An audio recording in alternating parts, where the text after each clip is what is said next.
Spreading the news about restoration efforts along the Shavers Fork River was the idea behind a special trip recently of the Durbin and Greenbrier Valley Railroad's train, the Cheat Mountain Salamander. The day-long trip began in Elkins and traveled all the way to the former town of Spruce.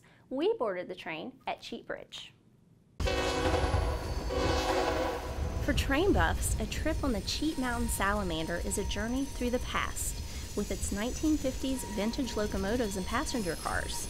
But today's train ride is also a look into the future. The trip was organized by the Canaan Valley Institute to show off some of the environmental restoration efforts visible from the tracks. The Upper Shavers Fork has a long history of logging and mining activity, and also road building, which really alter the watershed. So we notice as we move up and down the river on the train that there isn't really a very thick riparian corridor right along the river. There used to be. Those big trees normally would fall in the river and create all sorts of nice riffles and pools that would provide great habitat for trout. They're not there anymore. There isn't that kind of habitat. That's what a lot of this work has been meant to restore.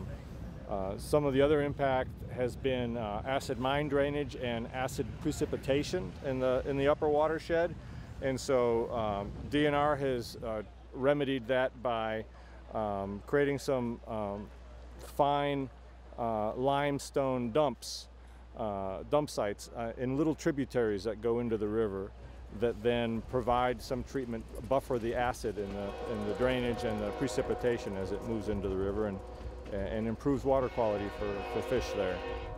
The trip featured talks from naturalists, foresters, and restoration experts, explaining some of the ins and outs of the various projects.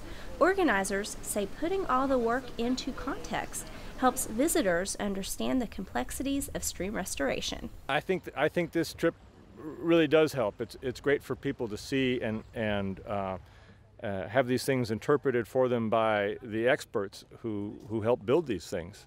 And so yeah, it's a real educational opportunity for the general public, as well as for some of our friends in the agencies themselves who hear about these projects but don't get to see them, or work on some of them but not all of them. And I'd really like to see more outreach and education about the value of this work. It's a great place to do that because so many people love the area, and I just think we need to build more public support for this kind of restoration work. The Cheat Mountain Salamander makes the run from Elkins and Cheat Bridge to Spruce several days a week from May until the end of October. For a complete schedule and booking information, you can check out the website mountainrailwv.com.